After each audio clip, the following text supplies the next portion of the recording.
Hello, my name is Rama Khan and today I'm here to teach you guys Chemistry 5070. Let's start with today's topic. We're going to continue with the chapter moles. This is the second and last part.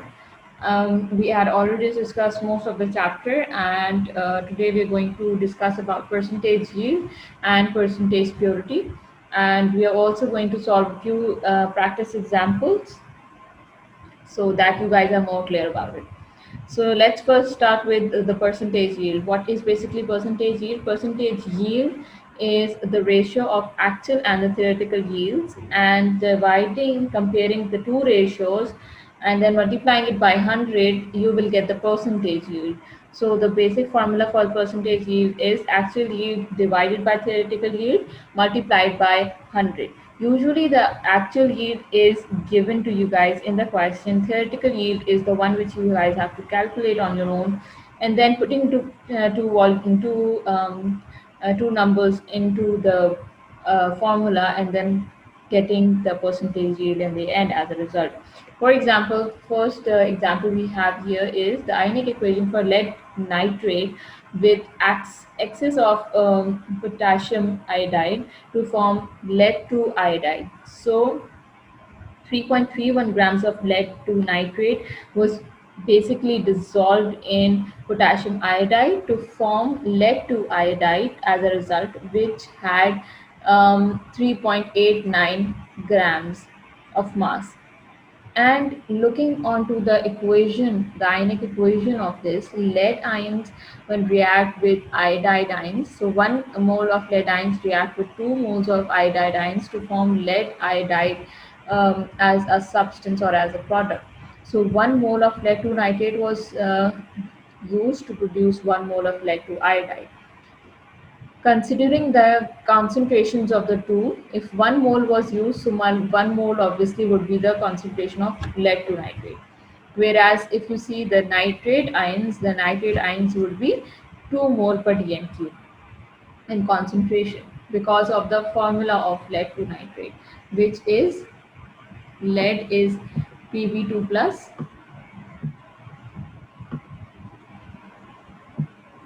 Pb2 plus and nitrate is NO3 minus.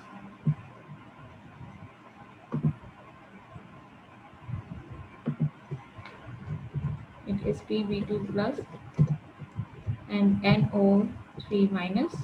If you form the formula, it's going to be Pb NO3 factor 2. So this is the reason that nitrate ions, they were 2 more per dm cube in concentration.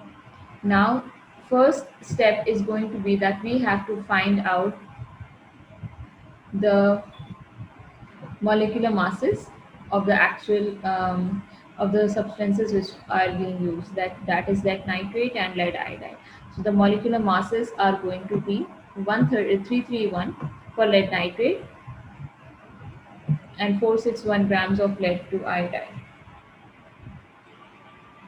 Then we will calculate the theoretical yields. How we will calculate them?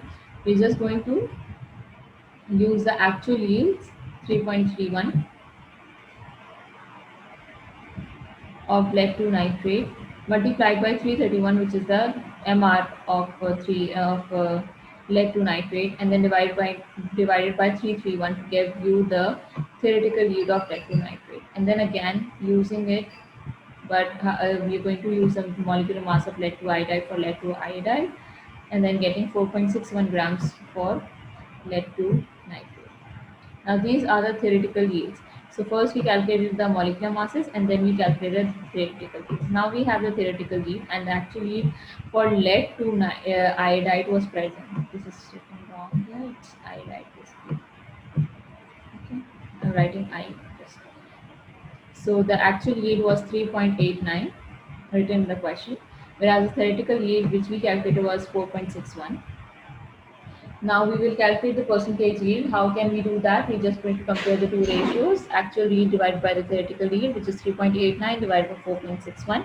And then to calculate the percentage, just multiplying the two, multiplying the ratio by 100. So the answer we get is 84.4%. So it's basically very simple and easy. Coming on to the next one. So how we can calculate percentage purity? To calculate percentage purity, whatever the pure substance, the mass of the pure substance is, you just have to use the substance the mass of the pure substance and divide it by the mass of the impure substance, then multiply it by 100 to get the percentage. So 4.85, this is a very basic math. 4.85 divided by 5 multiplied by 100 to give you 97% of the percentage purity. Like what is the percentage purity of this substance? How pure is this substance? So this substance is going to be 97% pure. This is what they are basically telling. Coming on to the next slide now, we are going to discuss a few practice examples. Let's start with the first question. The first question states that in a volumetric experiment, 25 centimeter cube of 0.1 mole per dm cube sodium hydroxide was used, and they both reacted exactly with, so sodium hydroxide reacted exactly with 20 centimeter cube of sulfuric acid. The equation is, first you have to see whether the equation is balanced or not. If you see that the equation is balanced, now then start with the calculations. Let me make a text box so you guys can understand it better. So here we go. NaOH, and the next one is H2SO4. The volume of NaOH is 25 centimeter cube and it is in centimeter cube. So we have to basically convert it into dm cube. How we can convert it into decimeter cube? We can convert it into the decimeter cube by divided it by 1000. Whereas the volume of H2SO4 is 20 centimeter cube. Then coming on to the concentration mentioned over here is 0.1 mole per dm cube. Then the concentration of H2SO4 is not mentioned. So what we can find from this? We can find actually the moles. And how we can find the moles? We just have to multiply concentration by volume to get the moles of the two.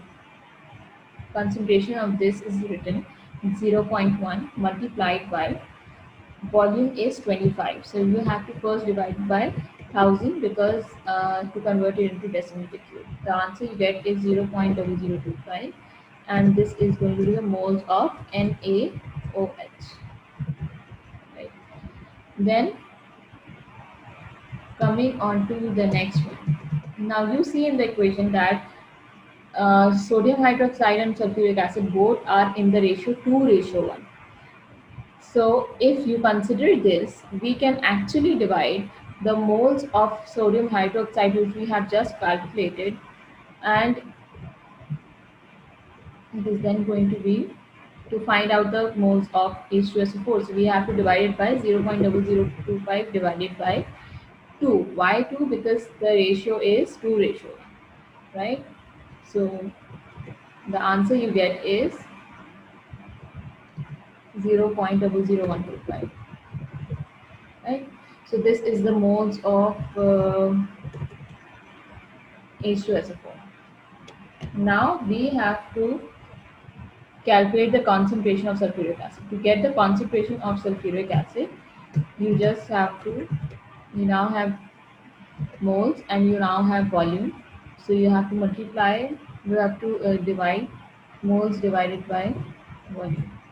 So it is going to be 0.00125 multiplied by 1000.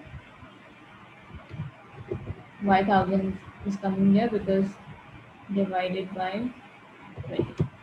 Because we are converting 20 into, either you convert it beforehand or you just apply it into the formula. The answer you get is 0.0625.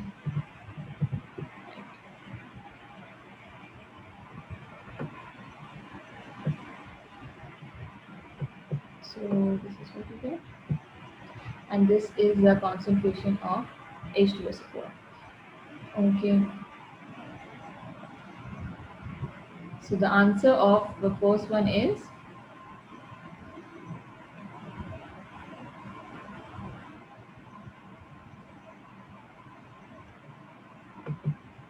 0.0625. It's going to be 8.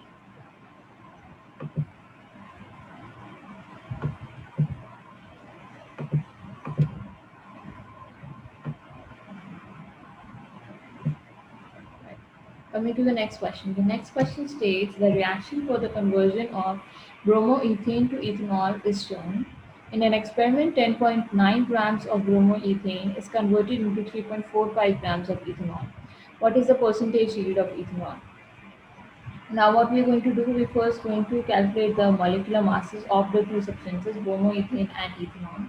Then we're going to calculate the moles. How we will calculate the moles? We'll calculate it by using the masses which are written over here and then dividing it by the molecular masses of the two which we have calculated. When we get the moles, then we're going to calculate the theoretical yield of the two substances. 10.9 grams is the theoretical yield of bromoethane, whereas the theoretical yield of ethanol is 4.6 grams after calculating. Then we'll get the percentage yield by actually putting it into equation. Percentage yield is equals to actual yield AY for actually divided by theoretical yield and then multiplying it by 100. So actual yield was 3.45, which is mentioned in the equation. Dividing by the theoretical yield, which is 4.6, and then multiplying it by 100, the answer you get is 75%, which is going to be the answer C. Right? So C is the correct answer. Then coming on to the next one. The next one is that which volume of oxygen measured at room temperature and pressure is required to complete combustion of this sugar. So first of all, we have to make an equation where 1 mole of sugar is to be bound in oxygen. So you will get how many actually moles in the equation are used for oxygen. So when you're going to form an equation, the equation you will get after balancing will be CH2O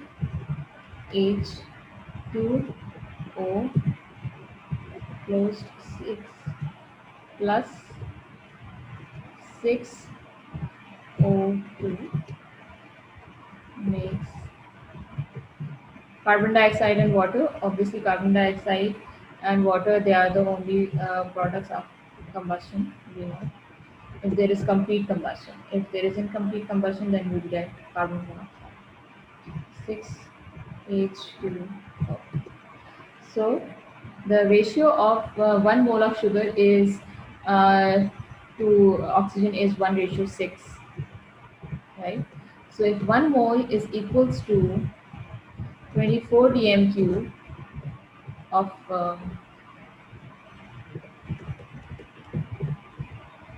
volume, then 6 moles would be 6 multiplied by 24 to give us the answer 144 dm cube. Hence, the answer C is going to be correct. So your math should be very very strong in doing these kind of questions. Okay, so you have to practice more and more questions from whatever the past papers you get, from whatever questions you are solving through books or any test. You can even search on for different courses and test online to get a grip over this chapter. The next question, the fourth one is when 1 volume of gas R reacts with exactly 5 volumes of oxygen, it forms carbon dioxide and water only. So R is reacting with 5 volumes of oxygen. Now they have told us this and it's forming carbon dioxide and water. Now if they ask us what is R, what I'm going to do is I'm just going to use a trial and error basis for this question. I will put each of these options into my equation where I'm going to write 5 moles of oxygen for or 5 volumes of oxygen for my question, because R to oxygen ratio is 1:5. So I'm going to use that ratio. I'm going to put it over there, and then I'm going to balance down the equation. Whichever the equation is gets balanced using these options, the right one would be there. So balancing all of them, the answer I get is C3H8. Okay, it's propane, and I will show you the balanced equation as well.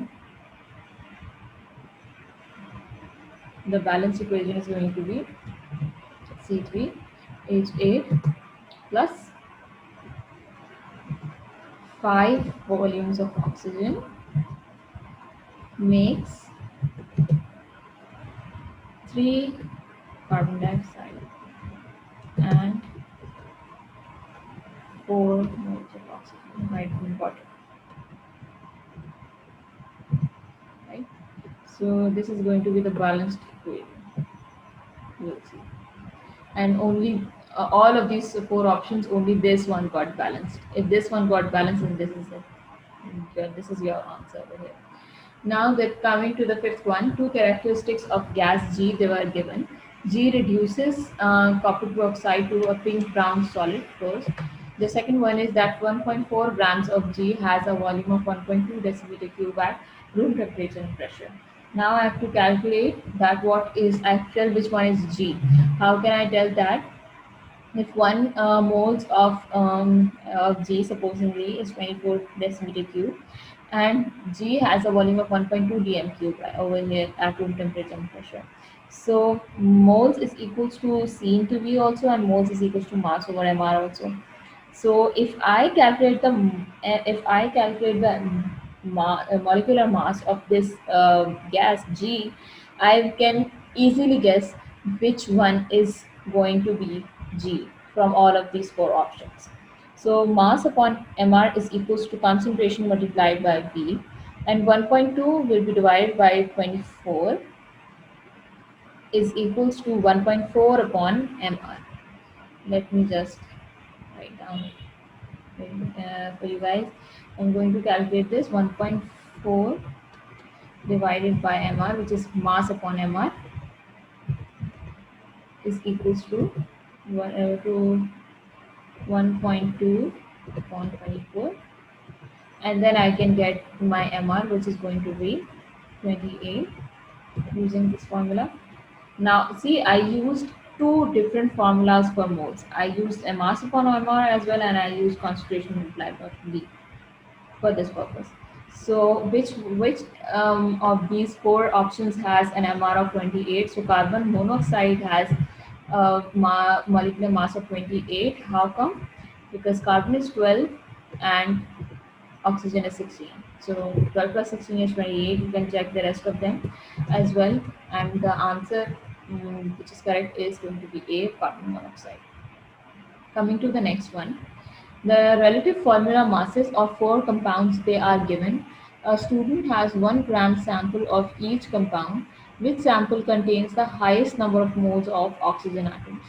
Now, to get the highest number of moles of oxygen atoms particularly, first of all, I must need to know the moles of all of these compounds. How can I get the moles of all of these compounds? If I divide the mass, which is 1 gram sample, divided by the relative formula masses, the highest ratio would be of 1 divided by 63, and then multiplying it by the number of atoms, oxygen atoms in each of these compounds. So if I divide 1 divided by 63 multiplied by the oxygen atoms, which are 3 in D and 3 in A, whereas 4 oxygen atoms in sulfuric acid and 1 oxygen atom in copper oxide. So one would be divided first, 1 gram sample would be divided by 63. 1 would be divided by first by 63, whatever the relative formula is, I'm just giving you an idea. Then multiplying it by the number of atoms of oxygen in that compound. So the answer I get is 0.048, which is the highest of all of these. So it is going to be HNO3, and the answer which is correct is going to be D. So D is the correct answer for this one. Why are we multiplying it by 3? Because that is the only and oxygen atoms present in that compound. So you just have to use the oxygen atoms used in each of the compounds. So this was it for today, guys. I hope you enjoyed studying moles with me. Thank you so much for today's class, and I will see you guys in the next one. Until then, keep practicing more and more questions, and you guys can even ask me questions if you want. Thank you so much, Allah.